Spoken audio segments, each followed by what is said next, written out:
All right, phase 2 of the wainscoting is to get the tongue and groove sorted out on the router. So I'm going to do that now. I've got to get that sucker adjusted so that we run down the center of these 1/2-inch pieces. I've just got some scrap here, so we'll make use of that scrap. About 1 millimeter off. So, not quite so deep. So what I do, run that nut all the way down. That way it can't back off. So if I loosen it, it can't back off. I'm going to give it about a 1/4 turn. And we're going to try again. All I'm doing is just adjusting the depth of the cut. To be honest with you, I tend to just go ever so slightly on each one until I get it as close as I can. And oh, that's close. That's close enough. Okay, got the router set up to cut my tongues. So now I'm going to go ahead and rip these guys out as quickly as I can. It doesn't take me very long to rip them out. So we're going to start clamping and routering and just knock them out.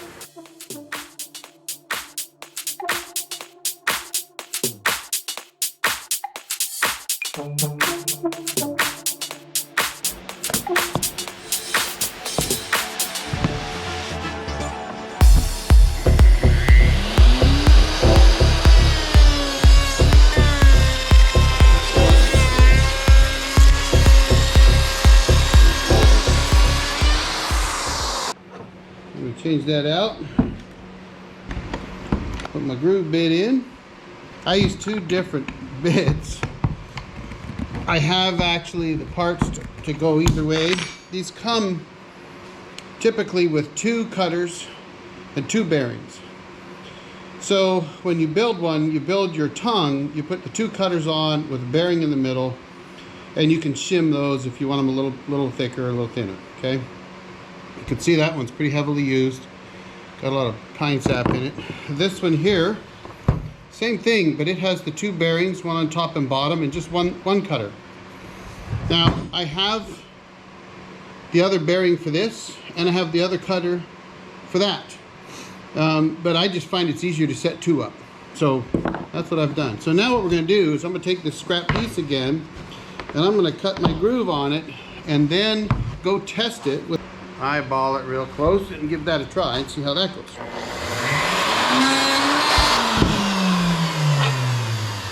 Ha! Not bad for eyeballing, right? That looks about perfect. So we're going to cut that one all the way.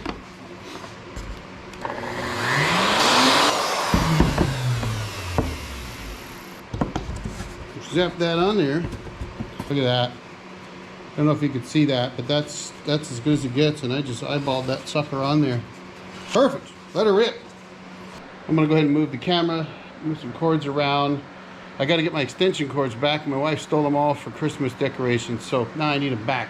I literally have none here. They're all up at the house. Well, I've got one really long one here, but I don't want to use it, so.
Good stuff, good stuff. I love doing this. A couple things that are really important when doing tongue and groove this way. So first of all, obviously getting this set up so that your tongues and your grooves or as close to perfect as possible is key.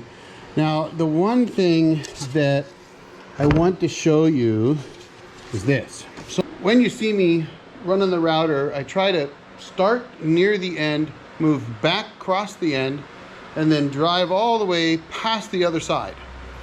Sometimes I get in a little bit of a hurry, and when I'm in a bit of a hurry, I tend to not run past the end of the board every time. And that's gonna be okay, but I'll show you what I'm talking about. So if you look at this tongue here, you'll notice that it sweeps up right there. That's because I pulled the router out in that last 1/4 inch. So you'll see you missed the cut right here. The other side, that's fine. That's perfect. My groove is good. I'll be able to use this. Now, the trick with making sure that this doesn't become a problem for you is you make your paneling, your slats, whatever you want to call them, long. So I'm looking for a 36-inch wainscot. Each one of these guys is 36 inches, okay? So that sounds like, uh-oh, but it's not. Because you have to have a baseboard and a top plate. And my baseboards are probably gonna be 5 inches and my top plate's 3. So if you take the two, 8 inches minus, a 1/2 inch top and bottom, 7 inches total.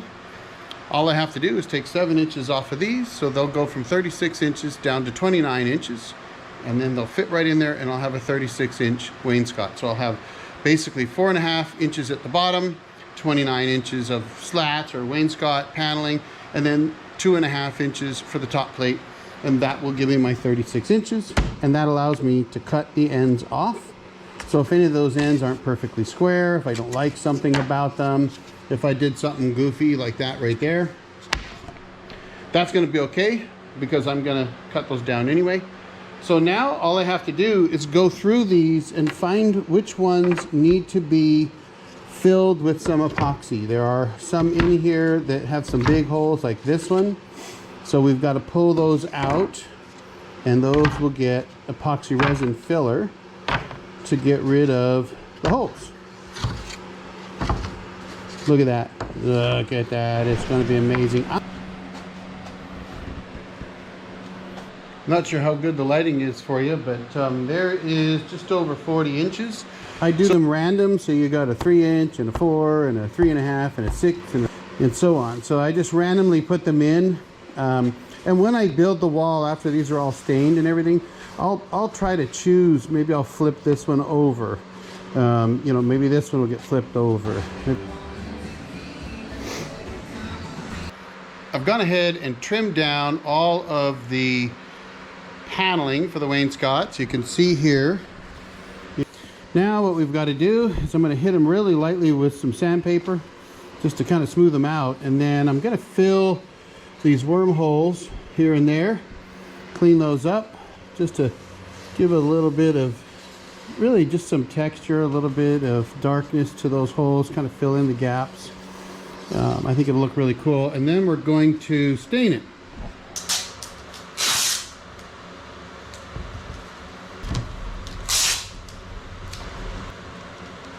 I've got a little bit of black and silver in here just to kind of add some silver color to it.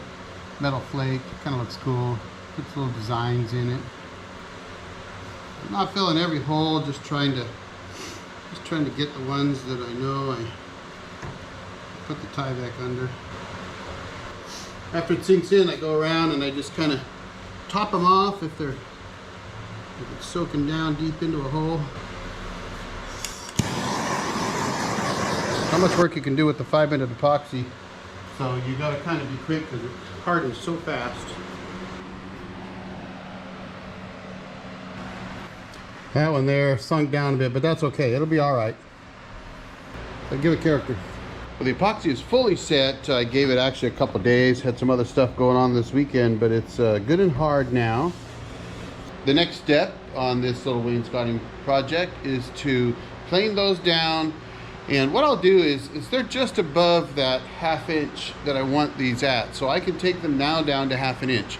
So let's get her done.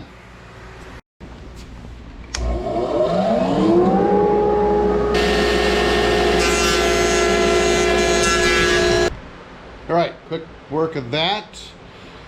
Now we get down to sanding. Let's get these sanded down so we can get them dyed.